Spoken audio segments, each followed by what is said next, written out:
Welcome to NFL Daily, where we're recreating Monday nights on Thursday mornings. Yes, I'm here with my Monday night buddy, Nick Shook, and we're gonna start really diving deep into the offseason. We're gonna talk about franchise tags, Nick.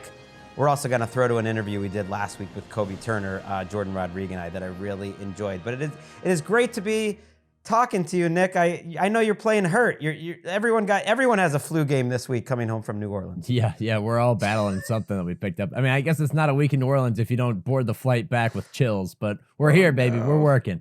I know. Our producer, Eric, got stuck at the airport for about 7 hours after staying up all night because it was a 6 a.m. flight. That's a disaster, and apparently everyone is playing hurt right now, not feeling strong. My poor son Walker puked in the cab on the way to the airport and on the plane. There was something going on in that Superdome other than the most dominating defensive performance I've ever seen. Look, Nick, we're going to get right into it. We're going to talk a little news, like I said. We're going to talk some tag primer. And I'm looking forward to everyone hearing this Kobie Turner interview. That was so good that I just wanted to save it because I thought it was going to get lost last week. It had nothing to do with the Super Bowl, so our listeners hopefully will enjoy that. But let's talk about a couple news items that dropped before the Super Bowl that I thought were worth actually mentioning. And the first is that Aaron Rodgers, it started with Jay Glazer, is unlikely to be back with the Jets next season. After Glazer first reported this, basically every insider had a version of this story. They all agreed, and it really sounds like Rodgers is done with the Jets, which to me is a fascinating decision, and I'm actually a little surprised. Maybe I shouldn't be. I mean, I felt like anytime that a new regime was coming in, which obviously the Jets have one, that they'd be inclined to move on because he's not their guy. He's also 41 years old, and there's no real future with him. But you did think, bridge quarterback for a year. You don't have your replacement on the roster right now. You're not quite in a position to draft one unless maybe things change in that regard. So that's where the surprise does land. But otherwise, I mean, he spent weeks, if not months, talking about, yeah, I'd love to be back if they'll have me. And ultimately, it seems like they won't have him. And there's some debate whether it's his choice, their choice, both their choice, mutual choice. Diane Rossini of The Athletic had a great little item that the Jets said, if you were going to come back, you would have to be at all the mandatory practices. You would have to give up your Pat McAfee show, which is really intriguing, and basically saying, like, this is not going to be the regime that kind of bows to Aaron Rodgers, which is really interesting because any team now that you think about that wants to bring him in, he comes with a lot of baggage. Yeah, baggage is exactly what I would expect, or what I was thinking too. Luggage, plenty of luggage there, and some of it not really necessary or would fit the plan of most of these teams. I think you accept that if the guy's 35 or even 38 and gives you a chance to win a Super Bowl, but he's beyond that now. So I understand that. It's just now who's going to be willing to at this point. I like his baggage. That's Jerry Jones last week. I feel like we're going to be reusing that one a lot. Part of the fascination to me with Rodgers is just, yes, the negatives do not make it worth bringing him back in my mind. I think they're making the right choice. But then when you look at all the quarterbacks that are available, we're going to talk about Sam Darnold, and you look at the season Rodgers had and you squint hard, it's like, well, there's about 7 or 8 teams that need quarterbacks, and he's still one of the better ones that are just available. So it wouldn't have surprised me. It would have been a very Jets move to keep him. I thought it was interesting, though, that Ian Rappaport, our insider, said with Rodgers likely not returning, it could be a package deal that Davante Adams is also unlikely to be back.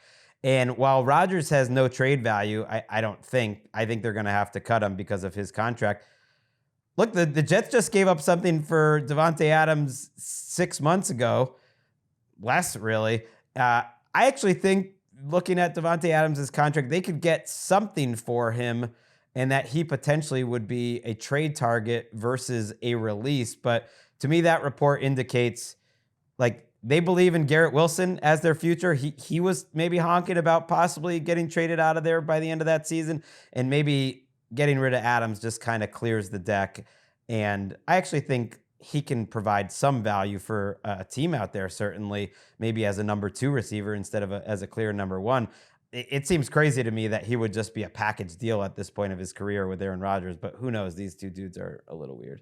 Yeah, I mean, I know he's north of 30 and folks are going to wonder about the long-term viability. I get that. And the number's high. Like the existing cap number right now going into 2025 is $38.2 million according to Over the Cap. That's It's high. a $35 million base salary. So There's maybe not I'm a lot of wrong. negotiation there. Like you're going to have to convert a lot of that into bonus, tack on void years, and then you're paying in the future for what you're getting immediately and what are you getting. But at the same time, I still think that he is valuable. He proved that down the stretch with Rodgers with some of the plays that he made. There was a stretch in a couple of games where he became Davante Adams again. I think he still carries value. The package deal idea makes it a little bit harder to figure out because you're narrowing the pool of potential suitors. But I think Adams on his own definitely still carries some value. It's just that how do you negotiate or navigate that contract? Although the more I look at it, a $35 million base, I thought it was a lower base and the Jets had already paid more of a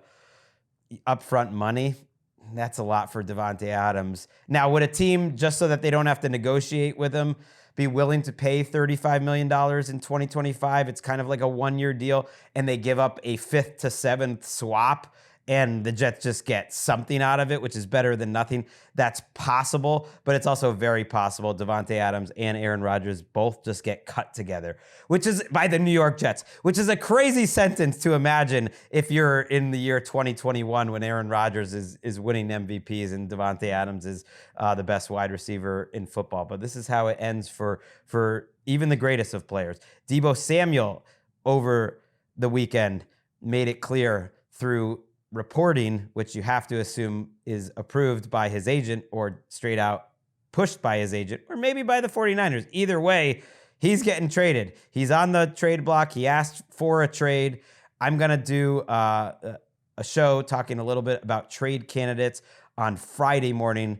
Bill Barnwell's on that show. Really looking forward to that. So we'll dive into more of the particulars, but it really feels like this is the end, Shook, of Deebo in San Francisco. Not totally shocking when you look at what else is going on that roster. Yeah, and I think they made their decision when they paid Brandon Ayuk last year. Deebo's also struggled with health over the last few years, just in terms of availability. He's not quite the guy that unlocks the offense that he was in previous years, and they also dealt with a number of injuries, so it's kind of hard to evaluate his value within this team, but it's pretty clear, like you said, that they're ready to move on. The difference here, though, is that financially, it doesn't seem like it's so prohibitive cost-wise. I mean, he's going into 2025 with a cap number just shy of $16 million, according to Over the Cap. That's not that high to keep somebody like that. But then again, I feel like they're at a point now where they just go their separate ways in both of their best interests. And it sets up an interesting market for him because I think he still does carry some value if he stays healthy. And there are going to be a lot of teams that are going to be interested in a player like him. Yeah, this is all where the agent and Deebo Samuel and what they want to do helps determine the trade value for the 49ers. Now, you wouldn't think they would want to do anything to help the 49ers. The reality is his contract's great. Like, he has a $5 million option bonus and a $1 million base salary. He's going to want a new contract, but he's coming off some bad years. He is not the player he used to be. I've seen some places get really excited about trading for Deebo Samuel, and I think he can be a good role player. The fact that the 49ers couldn't get that much out of him consistently over the last couple of years is a huge red flag to me. And so if he wants top tier money, I'm not giving up anything in a trade really for him. And if he's willing to kind of get a little bit of money extra for this year, but it's almost a prove it year, then a team would want to trade for him. We'll get into that a little bit more on that trade show that I mentioned. Speaking of trades, like, the offseason just doesn't wait around. Tom Pelissero reported Jermaine Pratt, of all people, of the Bengals, has requested a trade. He's not the only Bengal that could be getting traded. We'll talk about T. Higgins in just a second, talking about franchise tags.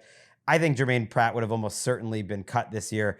I can't imagine that Lou Anarumo loves him that much that the Colts are going to give up a draft pick for him. So I would think he'll just be cut. But it's trade request season. There are going to be a lot of trades, and that really informs this franchise tag preview we're going to do right now, Nick. So I'm excited.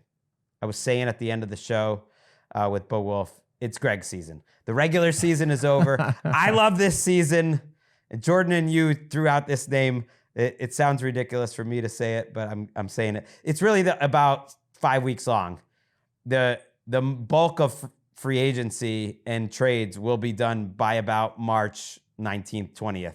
You know, we're taping this in the middle of February. And the first big date that kicks it off, in theory, is the franchise tag and that being allowed to happen. That is actually next Tuesday where that opens up, and it lasts a couple of weeks there. And so in advance of the franchise tag being opened up, I thought we'd go through all the players that we can realistically expect will be tagged, could possibly be tagged, some guys that we think are interesting that we don't think are tagged.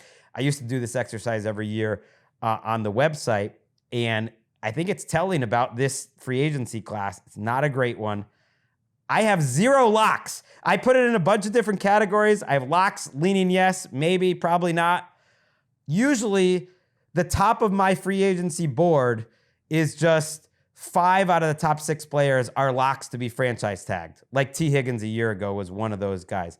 I literally have no locks this year, and I actually do think that is telling of a league right now, which is A, locking up its players earlier than ever, and there's not as many great talents. And then B, I think it's just a little random that this year doesn't happen to have any guys that are for sure getting franchise tagged.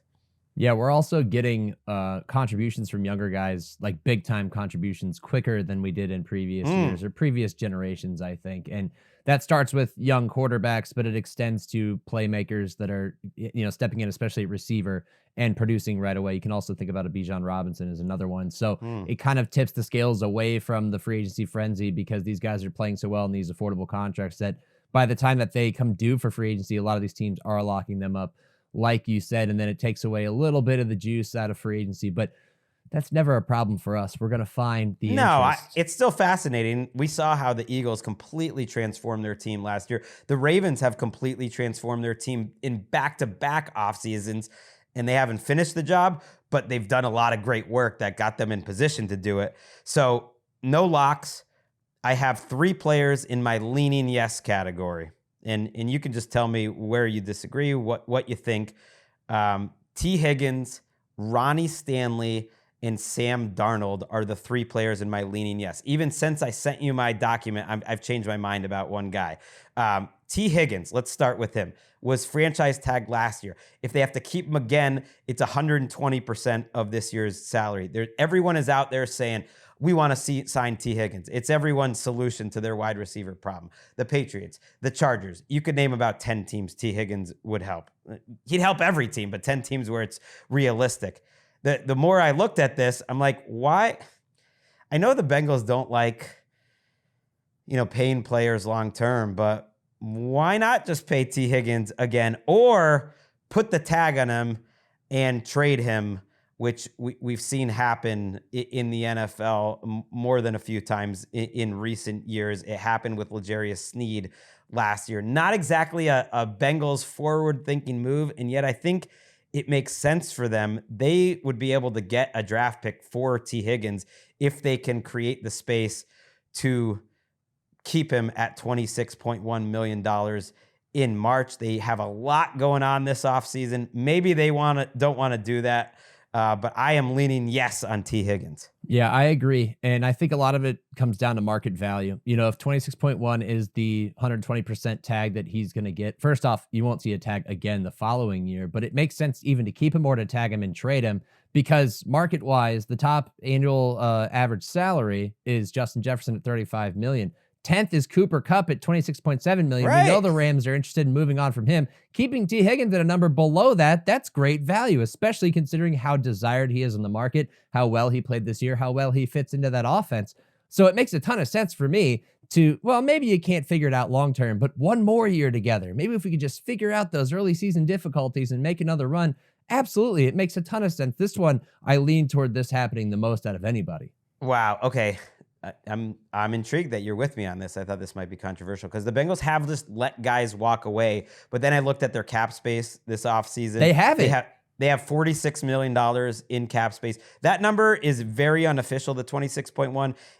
I'm going off Joel Corey of CBS Sports, who does a great job doing estimated franchise tags. Now, T. Higgins' one is a little confusing because it would be 120% of his last one or the top 5. So we're waiting to see what is higher there. But either way, a 1-year deal, that's great bargains. Mike Brown loves a great bargain. The problem is, do they have the appetite for going through another offseason of drama? And T. Higgins will not be happy with this. Trey Hendrickson is someone who's not happy with his contract necessarily. Jamar Chase has to get done. It actually would be a very Bengals move to just let T. Higgins walk. I don't think it's a smart move, and that's why I'm only leaning yes, because I think it makes a lot of sense. Ronnie Stanley. Interesting one here. Now, T. Higgins, my number 1 wide receiver that would be available as a free agent. Ronnie Stanley would be my number 1 tackle that's available as a free agent. Started out this season playing really well. According to the tape heads, maybe didn't finish the season as strong. Has had a lot of injuries over the last few years. The Ravens don't have a ton of cap space, cash strapped, a lot that they have to deal with this offseason. It'd obviously be a big number for a tackle. It'd be $23 million or more. He also took a pay cut before last year because of his injuries, and that complicates factors where they weren't willing to pay him then. I know he's coming off a good year, but I'm only leaning yes. If it was almost any other situation, I would assume you just would tack on another year and keep Ronnie Stanley instead of creating a big issue. Yeah, and history, I think, matters for this with the Ravens because they've had struggles replacing tackles in the past. It was Stanley's injuries.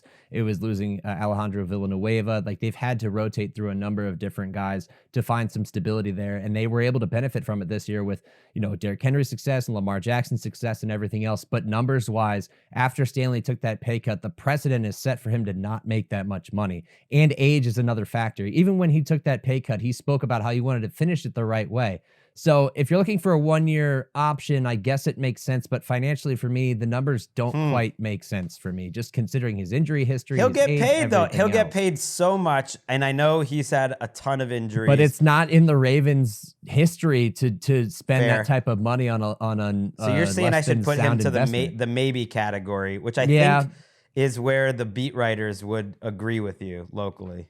Yeah, it just doesn't make a ton of sense in terms of history and numbers wise. The Ravens aren't the team to spend, recklessly like that. They need him. All right, I'll move him to maybe. Sam Darnold, I'm leaning yes. There would be a $39 million cap hit. The reason is just that he has trade value. That's it. That they can afford to keep him in between, that they can get this thing done in time to get that money off the books. They have $58 million in cap space right now, so they could afford to do it, and they could get a, 3rd round pick out of it. Now, if you're a Vikings fan, you might think, well, when we get a compensatory pick if he signs elsewhere? First of all, maybe. Depends how many players you're signing. And then you also move up the window. You get the pick faster. Everyone likes picks faster. They're also higher because the compensatory picks are at the back.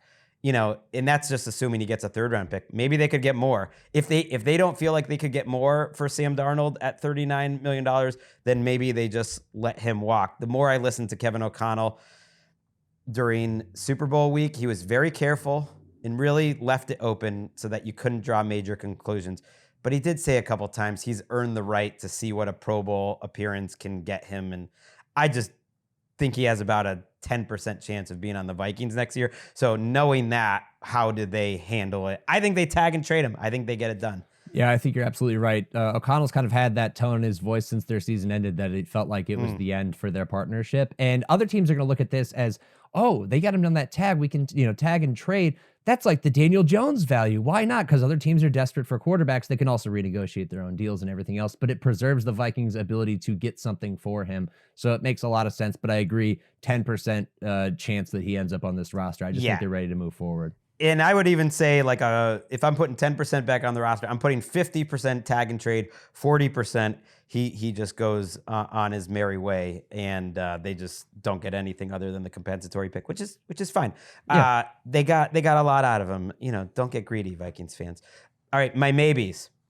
Zack Baun, talked about him with Bo Wolf on our last show. Trey Smith, the excellent guard for the Chiefs. Now maybe Stanley's in that group because you did such a nice job convincing me. And Carlton Davis I'm throwing in here for the Lions, although that maybe he should be a tier lower. Let's start with Baun, who was in my leaning yes before. And then as we were texting about, like, the linebacker money is $25 million because edge rushers are in there. I still am on the closer side to yes than maybe for Zack Baun. But how I think it'll play out is they'll just get the deal done before the end of the franchise tag deadline. So they have to, put the tag on him by a couple days before free agency. And they'll almost use that as an internal deadline because if they were forced to, if they can't come to an agreement, I actually do think ultimately they would just use it because you can't let Zack Baun out of the building. That's where we're at in 2025. That's what I believe. I actually think he's kind of irreplaceable for them, as crazy as that sounds. Yeah, I mean, that's how well he played this year. And I think that, financially, the number doesn't really make a ton of sense because, like, if you look at the linebackers that compare to him position-wise, Roquan's at the top at $20 million a year. Average annual value, right? And that's way higher. But then again, he played such an important role in this defense. He had an all-pro year. He was just a transformative player that you could justify it. I think instead, what they're going to do is exactly what you just said, which is use it as a deadline, use it as a last-ditch type of situation. I mean, for Zach, he's going to get paid. He made $3.5 million last year. He's way outperformed that. And I think that they understand that they need to get that deal done. They're also not operating with the most cap space. According to Over the Cap right now, it's $18 million going into next year. No, so they have a ton of stuff to do. I think this is just a preservation method where they're just like, all right, we have a lot of deals to get done. I think they'll ultimately get a deal done with him, like you said, and they just save that as a last ditch, make sure he doesn't get out the building type of thing. Okay, yeah, so all these free agents that people are going to see on the list, like, a lot of them aren't going to get there. March 4th is the day that you have to have a franchise tag applied by, or they ultimately just enter free agency. So to me, that's like a soft deadline for them. Trey Smith, just the vibes in Kansas City all year was that they were maybe going to let their 26, 27-year-old, former All-Pro, excellent Pro Bowl guard go. Some football heads think maybe it wasn't his best year, but I don't know if that's that important. He's had a really great career so far. He'll make a killing on the open market, but the Chiefs are kind of in that position where you can't pay everyone. So if it was any other team, I would have just said, he's close to a lock. With them, I say it's a maybe. $23 million would be their franchise tag. It's a tough number to digest when they have so many things to address, but we just saw their biggest weakness in the Super Bowl cause them to lose, which is offensive line. I'm sorry. You know me. I invest in the trenches. I think you do whatever you have to do to keep him, and I think some other contracts are going to be in play. Travis Kelce's decision on whether he wants to play in the future or not, that could free up some cap space. There are decisions that they have to make elsewhere in order to kind of reorganize this salary cap situation, but this is a guy you can't let leave. He's still young. He's played very well over the course of his career. It's a key position, in my opinion, and I think you have to do what you have to do to keep him. I don't know if I would like to pay that tag number, but because Joe Tooney, he's 10th in average annual value at $16 million, and you know what he brings to the table. This would be a lot more, but just in terms of football, you got to keep him. There's so much cap space out there. If Trey Smith gets to the open market, he's going to make tons. $25 million a year in the first couple of years of that deal. All these, but that doesn't justify them keeping him at that number because of their own situation. Unfortunately, now that I'm thinking about last year and how they tagged and traded Snead, I'm moving this up to leaning yes. That even though the reporting is so strong that they're gonna not pay him, that they're gonna let him go. So many times I've seen over the years what the totally uneducated person from the outside thinks is most logical to happen is actually what happens and not what is reported to happen. And to me, it's just not logical that good players just don't get let go. You can't let them go. So I think I'm moving him up to leaning yes. And it could be a tag and trade too, where at least they get something for him. Brett Veach is saying that. Carlton Davis, look, there's not many cornerbacks that would be available. He would be one of the best. I think he's really important to what the Lions do. It would be a huge number. I'm leaning more no on this, but I put him in the maybe category. He's coming off a broken jaw, which sounds like the most unpleasant injury you could possibly have. But as a football, personnel guy probably thinks about it, like, his jaw is just going to heal, and that's not a problem moving forward. The number at cornerback is $20 million. For a guy who's getting close to 30, that's actually perfect. give me a 1 year, $20 million Carlton Davis contract. They have plenty of cap space. I actually think that makes a lot of sense. So I'm going maybe on Carlton Davis. Yeah, I would lean on this as well. I mean, it's kind of near the top. Like Ramsey's at the top at 24.1 million in average annual value, but like it's worth it. It's a 1 year thing. It's a position that you need. It's an area that you spent a lot to address in the offseason, and then you saw, as the injuries piled up on defense, that eventually you couldn't get a stop in the playoffs, and that contributed to your downfall, and you were missing him. So I'd bring him back. It's a 1 year thing. It's not like you're paying multiple years. Why not do it? I think they're in championship mode, and this is actually kind of a championship mode move, is you tag one of your veterans that you're happy to keep for 1 more year. The rest of the guys, and look, that's a short list. Usually, like I said, there's 5 or 6 locks. There's anywhere between 4 and 5 at the very low end, and 9, 10, 11, 12 at the top end.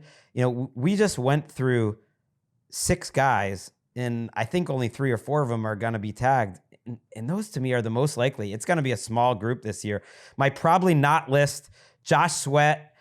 I just don't think they're going to pay that much on a 1 year deal for Josh Sweat, as great as he's been. Paulson Adebo coming off a terrible injury for the Saints, but I just decided to throw him in there. Asante Samuel, it's a new coaching staff, and he's coming off an injury.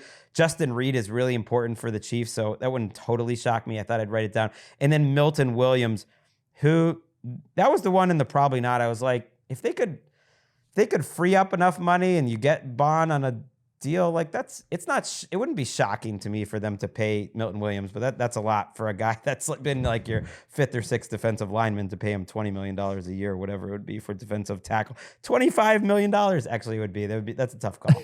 I mean, that would have to be a deal that you backload in order to make it all fit right now. I feel like he's the guy who's going to make money elsewhere ultimately. But because they have the depth there and everything else, and Sweat felt like we were kind of headed toward this way a couple of years ago, and they've drafted and developed accordingly to. They made him take a pay cut and a restructure, by the way. So I don't think he was thrilled about that, and he almost was Super Bowl MVP. He actually was quoted, I think it was to Albert Breer, saying like, maybe I should have been Super Bowl MVP. So that's a guy that knows. And teams like this, they tend to get pillaged. I mean, I think about the Giants back when they beat the Patriots. A ton of guys cashed in off of that victory. Did they play that well elsewhere? No, but tends to what happens. People come in, they grab guys, they overpay them, and they all cash in. Sweat's a good player. Maybe not a great player, but a very good player. He'll get paid like one. A very good season, but he's 30, not the type of guy I think the Eagles are going to pay. So those are the probably nots. Just a few other names that I just thought were interesting. If you were curious, you're out there, you root for the team with these guys on them. Oh, wouldn't they tag them? I don't even think these guys are close, but Ernest Jones with the Seahawks, he did make a big impact. Javon Holland, I just think, but he would make sense in another scenario, but the Dolphins and him didn't seem to have a great relationship, so that's a hard no for me. Osa Odigizua and DeMarcus Lawrence for the Cowboys, they're a little strapped. They're not going to tag those guys.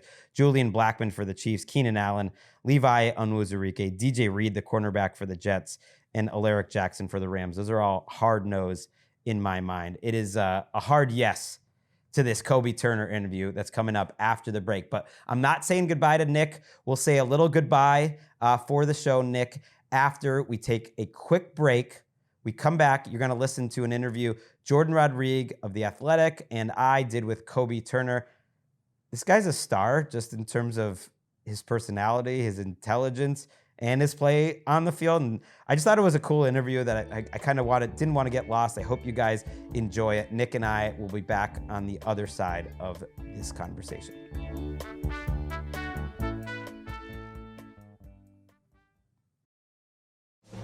Back on NFL Daily, and thrilled to be joined by a man that I now consider a close friend because I seen him twice in 1 week. Right? In 3 days. Yeah. Yes. Aren't you sick of us? No, not at all. You guys are incredible.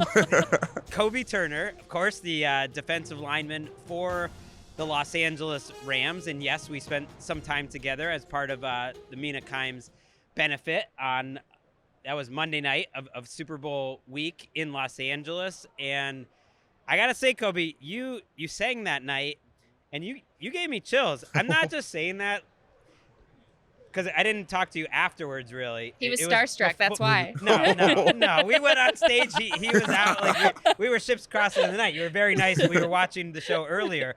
But, man, watching people's faces and reaction to you that night singing. I'm not kidding. I'm not just blowing smoke. I got chills there. Wow. And props, because that's what music is all about. How does that feel to make other people feel that way? Man, it was cool. It was definitely different, going a cappella, and I of course put that song out already on Spotify, and then I'll have another song that should be coming out next Friday probably. Which do will we get be a little name? What is Praying. So it'll be a cover of Praying by Kesha. Oh my God, so, that's one of my favorite songs. yeah, so if you guys thought I'm House of the sad. Rising Sun was good, like this one is the one. Like I'm super excited to be able to share this one with you guys. Yeah, because Yeah. Kobie, like everybody saw you on Masked Singer. Mhm. Everybody knows what you're capable of, but Mhm. also that's TV. To have you there in person, you didn't Yeah. even have to stand up. You hit the high notes. Yeah. So I have to tell you, so I saw Gregg. Gregg was watching on the monitor backstage because we were getting ready to come back out. We didn't want to be like looking in to be like, oh, hi, and distracting, whatever. And watching Gregg watch you, and Gregg, and I'm sorry, Now you're embarrassing sorry, me. I'm going to blow you up here a little bit, but Gregg turns to me and he goes, he is a star. And I was like, I know. And it was really cool. And I I love that. was like, Thank you. I cover you, when I cover the Rams for The Athletic, and like, it's just something, I'm not saying you get used to it because you don't, but you're just like this all the time. Yeah. Yeah. It's really cool to be able to share that side. And then from the Masked Singer, you're in this big costume. Yeah. Like they don't change your voice too much, but obviously you're singing through a costume. So there's different things that they have to do to make it sound coherent and to where you're not just hearing the inside of the costume. But it is different being able to do something live, and then also to be able to share all of my stuff out on like all of the streaming platforms. Cause it's like, I know that this is more of a passion project, but this is something that I love to do and that I believe I'm really good at, and that could have its own direction, but I'm a football guy and that's what I love to do, but it's cool to do that on the side for sure. It's just so cool. For listeners, I mean, I know you listen to me like wax poetic about all these like superstars that I get to cover in LA, but like Kobie's a team captain for a reason. You bring people with you and you're authentic and fully yourself. And I love what Mina was talking to you about on Monday, because that can be hard to do in this league that wants to take from you, beat you down physically. C, it's very mentally taxing as well. Yeah. But you sort of float, if that makes sense. And I guess I wonder, like, where does that come from? What's your support system, and how do you stay so? I mean, again, you just kind of float through it all, like very gracefully, if you don't mind me saying. Yeah, I'm so grounded, and that comes back to my fiance. We're about to get she married rocks, in a by month. the way. Yes, I finally got to meet her, and I was like, you rock so much, by the way. She gets a lot of pop. You're definitely going to be a wife guy. Yeah, I no, love it. I'm a huge to be able to be a husband or to be able to be her man is something that I take a lot of pride in being. So she just completely grounds me. I mean, she's there through everything behind the scenes, Masked Singer, everything. Like, she's here today. She's my person who grounds me, and I'm so lucky to have been able to find her. So the way that I am able to continue to be myself is to have people like her who are in my corner and who are cheering me on and being like, yeah, like post that wicked TikTok video, or like go live and like go, because I'm already singing. Like when I'm in the house, I'm going to be playing my guitar, playing my piano, but she's like, share that with the world. And that's been one of my biggest goals, is to just be able to share all that I am with the world, and not to just present, here's the football side, but to be like, I would not be the football side that I have if it wasn't for the music side, if it wasn't for the man side, if it wasn't for the fiance side. So to be able to share the totality of all of who I am, and to have a support system, starting off with her, is the reason why I am able to float through. So now Jordan's giving you, in the listeners, some of the character reasons, like the man behind the jersey of why you're a leader on that team. But the production matters a lot too. It does. It matters. Speaking of football, That's right. Let's get to it. It's like if you couldn't get on that field, if you weren't making those sacks, getting those No pressures, doubt.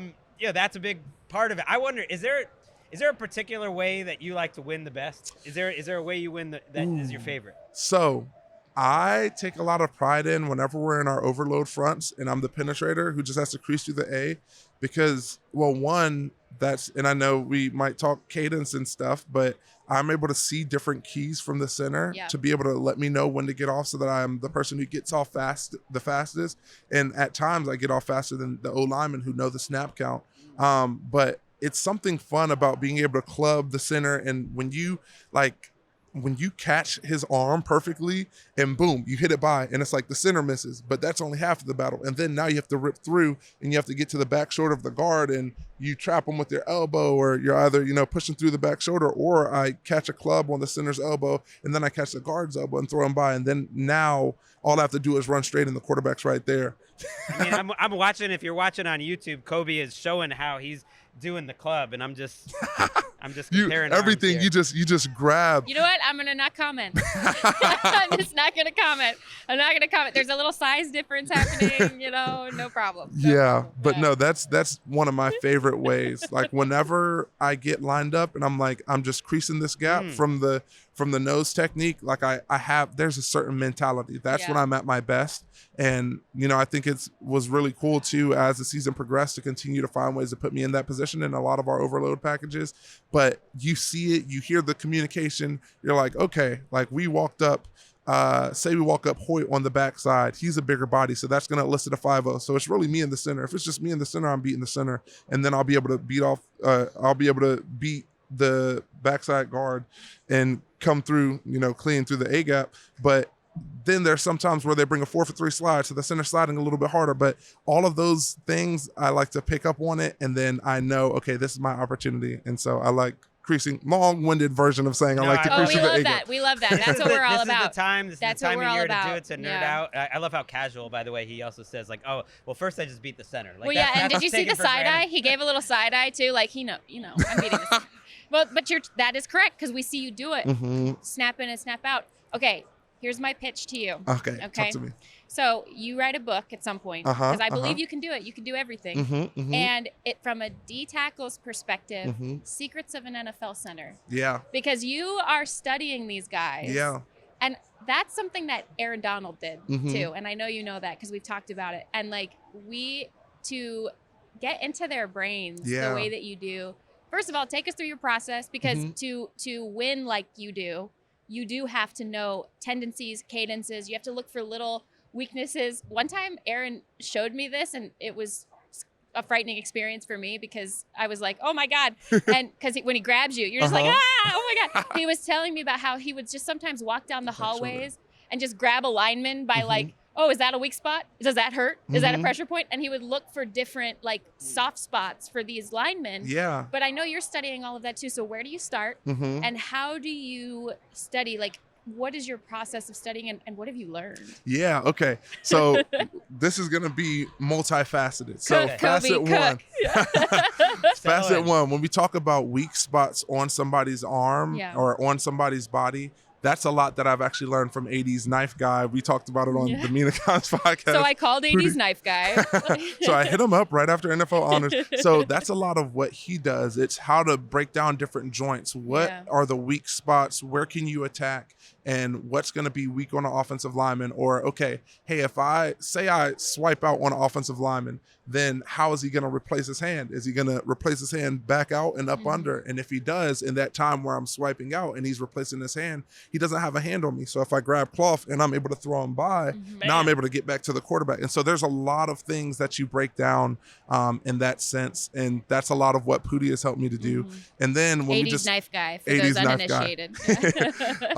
And then when we just talk about like my film study, there's 1,000,001 things that I look through. People are probably, if people sit in a film room with me, they're probably going to be bored because they might not be seeing what I'm seeing, but I'm replaying the start of each play, the end of each play, to see just exactly everything that I can take from it. You know, a lot of times I'm looking first at what are their tendencies, what do they do in pass, how do they like to punch, all of these things. But then when you really get to the nitty gritty, right? So I'll take you through a home game. We're playing a home game at SoFi. A lot of teams are going to be on a silent cadence. So that means the center has to either A, get tapped by the guard to let him know, snap the ball, or B, has to look through his legs, get a visual cue, and then decide to go. Or C, he'll call out the cadence on himself. Kobie just ducked his head for the listeners. Yeah. Right. So he'll call out the cadence himself.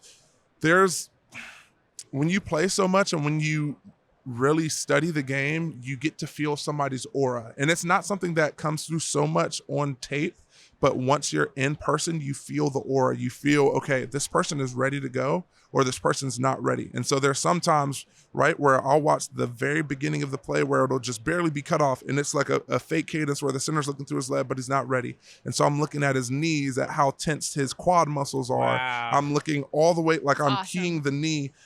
Some guys too, like there's a couple of centers who maybe their hand is in the middle when they're faking, and then by the time when they're trying to get out, they throw their hand back as they're looking down under to kick back. And so We're not going to say the name. You told me Right. who it was, and I'll take it to the grave. I won't say Right, it. 'cause I'll we take gotta it to use the that one grave. for a yeah, little bit. well, I'll take it to the grave. I promise. but it's so interesting to be able to see these certain things, and you see it when they're stressed, right? Yeah. A lot of times people can control their movements when there's not somebody who's about to get off the ball, or when they're not worried about who they're going up against.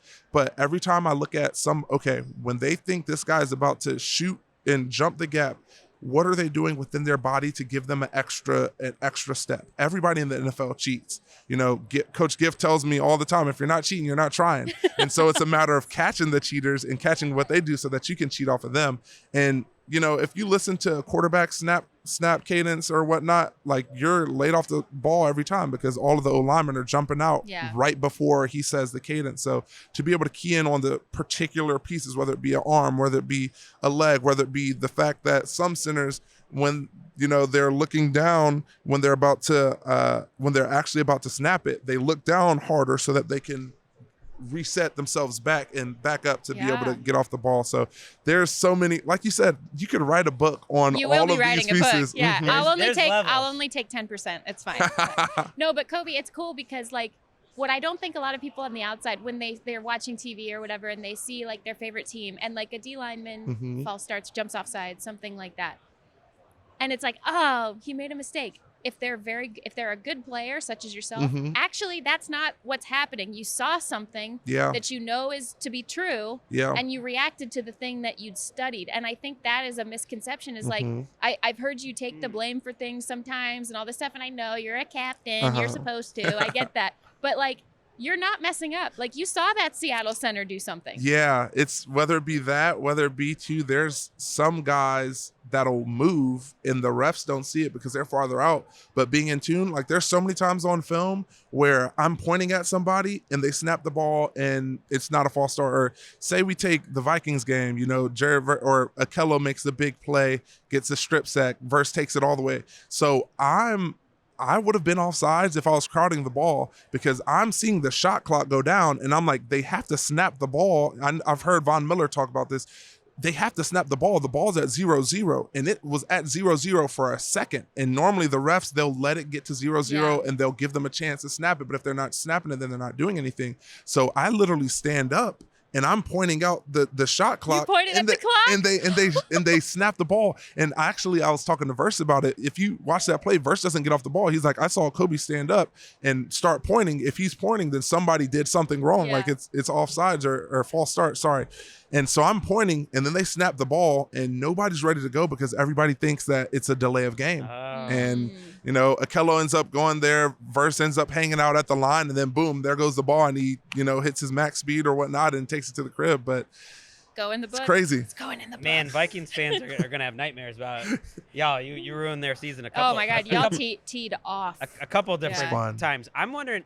It's interesting hearing you talk because it's the thing I love about football. There are so many levels to it. You can enjoy it on the base level, and you can listen to all the things that go into the interior line play. That I've covered the league for 20 years, and I have no idea. I'm learning. My point is, I'm learning this stuff. I don't know about that stuff, of course. And it's great to learn about it. And as you're talking, I am wondering, like, okay, what does Kobie Turner make him like Kobie Turner? And I'm thinking part of the equation might be that feeling of the aura. 1,000%.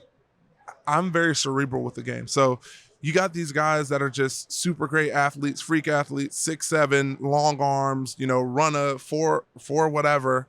And those guys, you know, those are the guys that get the Power 5 offers out of high school. Those are the guys that get into the league first, second round in this game. Right. And he's also a guy too who he's combined that with, you know, work ethic to be able to get to where he's at and to be able to impact the game at that level. But yeah, and so for me, coming from a guy who is a walk-on, who is short, who has short arms, who all of these things, and I think it's a similar path to what AD has taken, and even a similar path to I think of guys on our team like Braden Fisk, Byron Young, people who weren't looked at, even Jared Verse, who weren't looked at as these star-studded athletes or anything like that, and who have had to work their way up. You have to find everything that you can do to make yourself great. And for me, you know, I think that I put myself up there because of the way that I approach the game and the way that I'm prepared, right? You have so many people who go and watch the combine and they look at the 40s and they're like, okay, whatever their 10 split is, that's going to affect their get off, right? Whoever has the fastest 10 split is going to have the fastest get off. Well, I didn't run the combine, or I didn't run the 40. And the reason why I didn't run the 40 is because it might have been in the 5.2 range or the 5.3 range, and somebody from still faster than normal humans, right? just saying. And somebody told me, don't do that. I don't have the fastest 10 time, but then if you just look at the get off, you know, in those pass rushing situations, who's getting off the ball faster? And I can guarantee you that the reason why I can even put myself up there with getting off the ball fast and to even be, you know, beating most people off the ball, if not all people at the ball, is because of the things that I key on mentally that give me an extra advantage. So it's so interesting. There, like you said, there are so many different levels to the game of football. I don't even think I have a master's degree in football. I have a PhD in football. Like, I study this game, and that's what puts me in the positions that I'm in. Can you imagine us talking to you 3 years from now and what you'll know? I mean, you How already about know like so 8? much. How about like So 8? here's the thing. So here's the thing that's cool. So I was in the draft house when they selected you, and Mhm. I watched Henny like FaceTime, and he was so excited, and like, I know that's your guy, and like he was keyed on you for so long, and a lot of their scouts were keyed on you for a really long time. Mhm. And I just remember them walking through and Ra saying, "We just got bleeping Grady Jarrett." Yeah. Like that, they already saw the 10-year plan for Mhm. you because of how impressed they were, not just with how you showed up on tape, because they Mhm. don't really, and you know this about the Rams, obviously you play there, but like they don't really look at a lot of the testing in terms of Yeah. what they hold the most weight on. Mhm. They watch tape and they go meet you and like they talk to you and all of these things. Mhm. And they were so excited and so fired up to just they already had this vision for who you could be Yeah. long term. And I think even to be a captain as young as you are, it's not just really because, I mean, it's a young team, but it's Mhm. there's some old guys on there too. Yeah. But you're the Pooks. here's Puka. Wait, he not going? Oh, he got to say hi to. Is yeah, he gonna? we're yeah. fair. Well, we're yeah, family. Fiance comes first, Yes, you know. of course. Are you gonna come Puka heckle? Come on, him? boys. Here comes Puka Stopping Nakua. by. Okay, Pepsi. Hey, y'all. So also he knew you were. I mean, I know you didn't tell anybody. I know, but Mhm. he recognized your voice, didn't Yes, he? he does. When on Masked Singer, like. Oh yeah. I know, because I know you didn't tell a soul, right? I didn't- Except for I didn't Alyssa, tell- but I know I feel like he recognized your voice when he was watching the show. Yeah, I didn't tell a soul, but he's family, so Yeah. I didn't tell a soul. Yeah. But no, all the homies, We were all of like, the "We've all of heard the that guy sing family, before," yeah. all of the family knows it right away, and, Yeah, and he's family. That's a good point. If he has a PhD now, I don't know what happened. Oh my What's God. after PhD? I'm not. Smart I don't enough. know, I but don't I'm know, looking man. forward to finding it. Hey, congrats in advance on your future Yes. job as commissioner of the NFL. Right. so- I'm looking forward to that too. Although, it's stuck in my head because I have just this image of it after you said it. Aaron Donald going through the hallway and just randomly like grabbing people's Oh, yeah. shoulders to feel weakness points. Oh like, yeah. that's gonna give me nightmares. Yeah, Yeah. It happened to me. Oh my God. what do Like you that's. mean? It would I'm give not gonna anybody say that's like nightmares. psycho behavior, but I would be kind of like. afraid of that Listen, happening. I learned. I would be afraid of that happening too. I don't want another grown man's hands. But he would do this, like he would go through walkthrough and stuff, and he would like traumatize these poor linemen. But like also Rob Havenstein was telling me it made them all better too, because they were like, oh, am I showing that? You know, is that obvious? And so I was asking him about it. That's when he demonstrated. Yeah. And I was like, I did not sign up for this. I didn't think this was what I was, signing up for when I asked for this. So we're learning how you win off the snap, how you watch the centers, and we're even learning a little bit how the greatest of all time, one little piece of how he became the greatest of all time. He was Kobie Turner's mentor, and now Kobie Turner's has taken that mantle with the Rams. Appreciate the time. This was awesome. It's been a great week. Spending time. We've gotten to see you guys. I know multiple times. This one went by very fast, so we'll have to run this back sometime so we can talk. We're gonna get you in studio. We've talked about this. We really want to get you in studio back in Los Angeles and all of that. It's gonna be a lot of fun. Let's go. Appreciate you, Kobie. Thank you. Thanks, Kobie. All right, that was a lot of fun last week. I already both miss New Orleans, and I'm very happy. My body is happy that I'm back home in rainy Southern California. And Nick, before we go, I want to bring Eric back into the show because I had a major mental malfunction as we were wrapping up in that trailer. Do you know what I'm talking about? Yeah, I know exactly what you're talking about. And it's time to make amends. So I go through and I thank everyone for the great week. Really the great season we had. I'm staring straight at my notes because I did make sure. I didn't want to forget anyone in a big moment. But one name I did not write down because I just assumed that's obvious. You don't need to write down this name. Is the man that keeps this show on the track, our producer, Eric Roberts. No one puts more into this show. And look, you did a great job on Around the NFL, and this show has been even more on your plate, and you just handle it all in like the coolest LA. Hey, it's no big deal, way possible. You got your Bills, you got your Dodgers winning titles, you got your Bills winning a lot of games, and I felt like such an idiot. Like 5 minutes after, I'm just apologizing to the guy, Eric Roberts. The guy should be thanking first. So Eric, you're the man. I just need the listeners to know how much he's the man. Well, I appreciate it. The best part is when you did realize it, and I'm like standing in a parking lot trying to get files transferred, and it's like holding a laptop trying to find Wi-Fi, and you're like, so apologetic. I'm like, dude, it's okay. It's okay. It's not that big a deal. I'm standing there I'm drinking an orange juice. We're all like on the verge of just careening towards sickness. Eric's got his laptop holding it up. It's dark. We're outside a trailer. We're in like the back corner of where all this setup is. And Greg's like, oh my God, I can't believe I forgot him. And as he was reading those things off, I'm like thinking, did he already say it and I just missed it? No. And we totally understood. And Eric, as always, just like, dude, no worries. And he's more focused on uploading than anything, which is classic Eric. The same guy that I saw on the concourse at the Superdome 12 hours earlier, who couldn't be happier and more excited to take on the day, finishing strong, and it just rolls right off his back. He knows, Greg. He doesn't need to hear the words of affirmation. And I think you had a great week. You're in that Ox box. You had those nice seats. It was like, it is very cool. You keep this show going, and look, we need to get you a full-time job. I'm just putting this out there publicly. Yeah. I don't care. The NFL Manifest is it. not coming correct. It's absolutely ridiculous. And I just appreciate you and everything you do. And Chris Babona and Gavin Kinsell, who came in late in the season. Chris was about halfway through. Obviously, Randy Chavez contributed a ton to this show. And we thanked him when he left. But Chris and Gavin were back in LA helping with the edits and working really hard and obviously filling in for Eric too when necessary. So they were awesome all year long. But yeah, we're not done. Like I said, we got a show on Friday. I actually saw a note on Threads by Tom Brady. We can put that up if you're watching on YouTube. And he sends it out. How long until football season? And I just wanted to say officially, Nick, football is not back. It's too early. You can't ask that. You're right. It's we have officially hit the Is it true? The off season is that a thing? It's actually Greg's season. We're going with this Yes. free agency period. Greg's season. But no football. Sorry, Tom. That was too premature. I don't know how much you're getting paid to like still post on Threads.